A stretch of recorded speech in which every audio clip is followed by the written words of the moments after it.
검찰이 윤석열의 부인 김건희를 비공개로 소환 조사했지요. 자, 디올백 수사를 하고 있는 반부패 수사 2부 그리고 주가 조작을 수사하고 있는 형사 1부가 바로 토요일 7월 20일 김건희를 서울중앙지검 관할 내에 있는 정부 보안청사로 불러서 대면 조사했고요. 조사가 끝난 그 이튿날 언론에 풀했습니다. 어제 조사했다고. 역대 대통령 부인 가운데 재직 기간 중에 검찰 대면 조사를 받기는 김건희가 처음이긴 했지만은 철저히 비공개 속에서 특혜를 받아가면서 조사를 받았던 것이죠. 자, 근데 이상해요. 이원석 검찰총장은요, 검찰에 나와서 조사를 받게 하라 했단 말이죠. 그런데 중앙지검 관할 내에 정부보안청사에서 조사했다? 이거는 이원석 총장이 했던 말과 배치됩니다. 그 원칙과 배치되는 것입니다. 자, 그런데 지금 기자들 사이에서 떠돌고 있는 받은 글에 따르면 말이죠. 이원석이 김건희를 검찰에 나와서 조사받게 하라. 그러면서 보고도 없이 제3의 장소에서 몰래 조사해서는 안 된다라고 거듭거듭 신신당부했다고 합니다. 누구한테? 이창수 서울중앙지검장한테 말입니다. 기억하시죠? 송경호 서울중앙지검장, 이 사람은 목이 달아났습니다. 김건희에 대해서 출석 요구를 하고 불러서 조사하겠다는 그 원칙을 주장했고, 근데 총선 직후에 잘렸어요. 부산 고검장으로 아마 가 있나 그럴 거예요. 자, 그리고 수사를 일선에서 진두지휘하는 차장 4명 다 아웃됐습니다. 이런 가운데 이창수가 와서 중앙지검장 자리에 앉은 것이죠. 이창수는 상당한 친윤으로 알려져 있었고요. 이미 그 성남FC 수사라든지 문재인 전 대통령 사위에 대한 수사 등으로 윤석열의 마음에 쏙 드는 그런 존재가 됐습니다. 자, 송경호 날리고 이창수를 앉혔단 말이죠. 이원석은 김건희를 검찰에 나와서 조사받게 하라 이랬단 말이에요. 근데 이창수는 그렇게 하겠다라고 해놓고 이원석 몰래 제3의 장소인 정부 보안청사에서 조사를 했다는 겁니다. 자, 그러면은 이원석이가 생각이 바뀌었는가? 그러니까 이창수가 아무래도 보안청사에서 조사해야 할 것 같습니다 라고 보고했고, 이원석이 마지못해 그렇게 해야겠구만. 아닙니다. 아니었어요. 지금 받은 글에 따르면은 이원석은 그렇게 원칙을 분명히 못 박았는데 이창수가 어제 오후에 불러다 놓고 조사를 하는 와중에 이원석한테 보고했다고 합니다. 야, 이원석은 완전히 빅엿을 먹은 거죠. 중앙지검장한테 검찰총장이 빅엿을 먹은 거예요. 예, 일선 지검장, 그러니까 중앙지검에서 반부패 수사를 할 경우 통상 기소 처분에 대해서 총장에게 보고하는 등 대검 협의가 이루어져야 합니다. 그런데 그걸 다 쌩까고 그냥 조사를 한 것이지요. 자, 지금 서초동 쪽의 레이더를 돌려보니까 김건희에게 면죄부를 주는 수순으로 갈 것 같다고 하는군요. 야당 시민 반발하든지 말든지 우리는 그냥 김건희를 지키는 쪽으로 가겠다. 이게 바로 용산과 서초동 중앙지검의 뜻인 것 같습니다. 우리 국민은 이걸 바라만 봐야 하는 것인지 묻지 않을 수가 없습니다. 자, 김건희의 힘 정말 대단하네요. 금요일 브리핑 내용으로 이어집니다.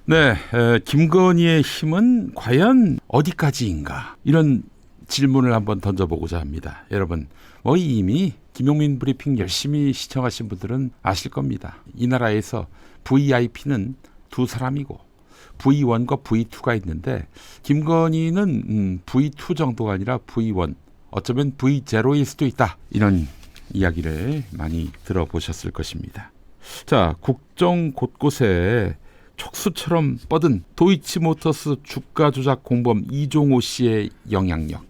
그 영향력의 원천은 무엇일까요? 이종호가 뭔데? 그가 힘이 있을 수가 있겠어요? 그는 도이치모터스 주가 조작, 김건희 주가 조작 2차 주포로 통하는 사람이죠.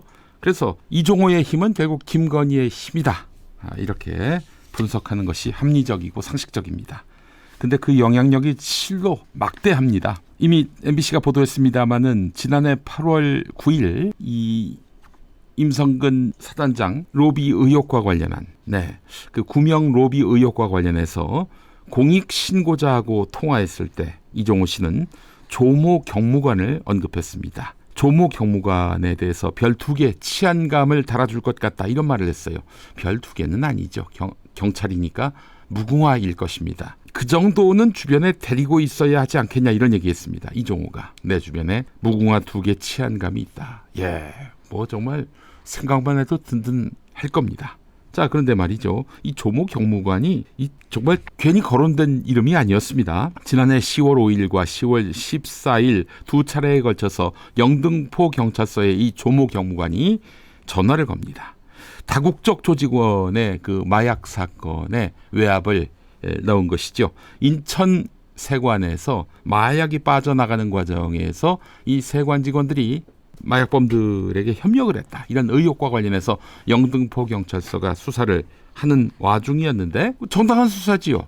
그리고 또 윤석열 정권 보십시오. 무질서한 상태에서 많은 분들이 희생을 당한 이태원 참사 때도 보셨듯이 그들은 대민 안전보다도 마약범 수사에 혈안이 됐던 그런 자들입니다. 마약범죄 수사에 거의 모든 수사력, 행정력을 동원했던 윤석열 정권인데 지금 마약 수사를 하는 경찰한테다가 전화를 걸어가지고 그 수사하지 말라고 뭐 논리가 이렇습니다. 같은 정부 일원끼리 스스로 침뱉는 것이기 때문에 무리하게 하지 말아라 이런 얘기를 한 거예요. 같은 정부 일원, 그러니까 인천 세관 직원 그리고 영등포 경찰서 경찰 같은 정부 일원이라서 이렇게 수사를 하면 스스로 침뱉는 것이라고. 야, 그럼 공직기관 같은 거는 세우지 말아야겠네. 공무원 범죄 이런 것들은 뭐 건들지도 말아야겠어. 조모 경무관 당신 말대로라면은. 자, 그래가지고 결국 수사에 외압을 가했단 말이에요. 여러분, 이건 경칠 일이죠. 옷을 벗기는 정도가 아니라 감옥에 넣어야 될 일입니다.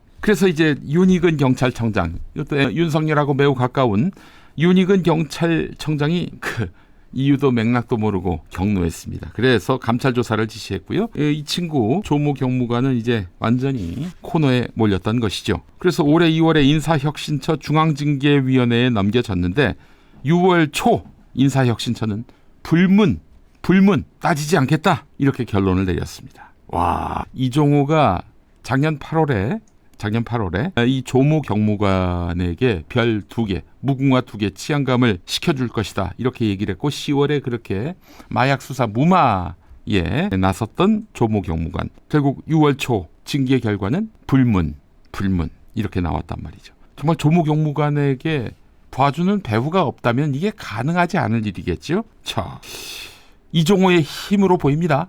그렇잖아요. 조모 경무관 배후에 내가 이 친구 밀어주겠다라고 얘기한 이종호가 있으니까요.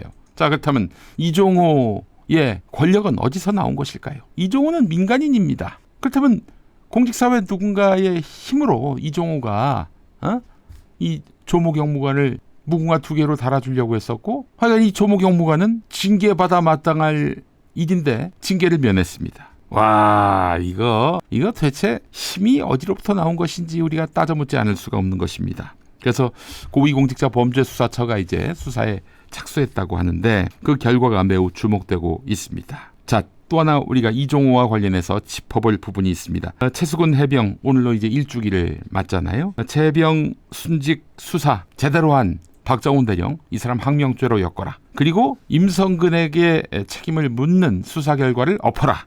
이게 바로 수사 외압 사건 아니겠습니까? 이걸 담당하고 있는 게 고위공직자범죄수사처예요. 4부의 신모검사, 2부장 송모검사, 과거에 이종호의 변호인으로 선임된 전력이 있었습니다. 뉴스타파를 통해서 보도가 된 것입니다. 아니, 이종호의 변호인이 이종호의 구명 로비를 수사하고 있으니 이게 수사가 되겠습니까, 여러분? 어떻게 이렇게 엮을 수가 있죠? 이 엮은 힘이 있었다면 이 힘의 배우는 또 누구인지 우리는 따져 묻지 않을 수가 없습니다. 이런 가운데 이종호는 자기가 허세를 떨었다 이렇게 주장하고 있습니다. 허세? 근데 당신의 힘은 왜 이렇게 막대하고 막급하지? 이종호 씨, 이건 특검만이 답입니다. 이종호의 때가 묻지 않는, 김건희의 때가 묻지 않은 특검만이 답인 것입니다. 자, 이거 진짜 이 국정농단이 최순실의 뺨을 칠 노릇이고요. 최순실이 울고 갈 국정농단의 정황들이 속속 드러나고 있습니다. 자, 이런 이종호는 임성근의 구명 로비를 자기가 했다라고 밝혔죠. 내가 VIP한테 얘기할 테니까 임성근이 그만두지 말아라. 그렇게 얘기했다라고. 이종호가 자기 입으로 얘기한 거예요, 여러분. 녹취 들으셨잖아요. 실제로 임성근이는 가장 강력한 책임을 져야 할 사람인데 다 면책이 됐습니다. 그렇잖아요. 여러분, 그 상류에서 영주댐이 방류가 되고 있는 상황에서 수색을 시켰어요. 그럼 당연히 물살이 세지고 채병같이 그 급류에 휘말려 떠내려가는 해병대원이 생길 수밖에 없는 거예요. 그 저간의 사정을 살피지도 않고 물에 들어가 바둑판식으로 들어가서 아래를 쿡쿡 찔러. 이 집안이 약한데 이렇게 지시한 임성근이는 책임이 없다. 여러분, 이런 전대미문의 결과가 어떻게 나올 수 있겠어요? 임성근이를 봐주는 배우가 있기 때문 아니겠습니까? 그 배우를 지금 1년째 못 찾고 있어요. 이 나라가 이 정상적인 정권일 수 있겠냐 이겁니다. 자, 이런 가운데 김건희에게 뇌물을 받은 것이 확실한 정도가 아니라 풀 HD급 영상으로 그 증거가 확보된 김건희, 디올백을 받은 김건희. 그 김건희에 대해서 면죄부를 준 국민권익위원회가 이재명 더불어민주당 전 대표의 지난 1월 응급의료 헬기 이송과 관련해서 조사에 착수했다고 합니다. 그러니까 이재명 대표를 헬기로 후송해서 살린 것이 이건 특혜 아니냐. 이걸 지금 국민권익위원회가 조사하고 있다는 거예요. 명품백 수수 의혹을 부실하게 종결 처리했던 국민권익위원회가 이 문제를 갑자기 들고 나온 거예요. 여러분, 미치지 않고서 이게 가능한 일입니까? 이 모든 힘의 원천에 뿌리에 김건희가 있다는 점을 우리는 잊지 말아야 합니다. 김건희가 얼마나 대담하냐면요. 자기 일가 땅에다가 고속도로가 닿게 만들었던 그 괴력을 갖고 있습니다. 시다발이 노릇했던 원희룡은 이제 정치를 그만둬야 할 상황이 됐어요. 본인 자신도 그 땅에 고속도로가 닿게 하는 일이 없게 하겠다라고 얘기해놓고는 다시 재추진이 되고 있어요. 그것만으로도 원희룡이 넌 이제 정치를 그만둬야 하는데 말이지. 지금 총선에도 나왔고 이번 전당대회도 나왔단 말이죠. 그런데 스스로 무너지고 있어요. 아무리 한동훈이가 지금 논란의 중심에 섰다 하더라도 원희룡 네가 당대표가 되는 일은 없을 거야. 넌 이렇게 김건희한테 알랑대다가 네 정치 기반 다 까먹고 그렇게 해서 무너지고 있는 중이지. 아니, 원희룡을 용서할 수가 없습니다. 이건 아주 타락하고 패역한 학생운동권 출신의 정치인의 말로입니다. 원희룡은 역사 교과서에 남길 그런 위인인데요. 자, 그동안 또 검찰이 수사한 걸 보면은 특혜도 성역도 없다더니 지금 김건희 주가 조작 거의 모든 증거가 다 잡혔는데 지금 그 주가 조작에 가담했던 사람들 중에 거의 유일하게 돈을 번 사람 아니겠습니까? 그냥 계좌만 빌려줬다 이러는데 아니 23억을 벌었어요. 지 엄마하고. 어떻게 이런 일이 있을 수가 있어요? 특혜도 성역도 없다? 그런 얘기를 했던 이원석 검찰총장. 야, 김건희는 한번 부르고 그런 소리를 해. 인간아.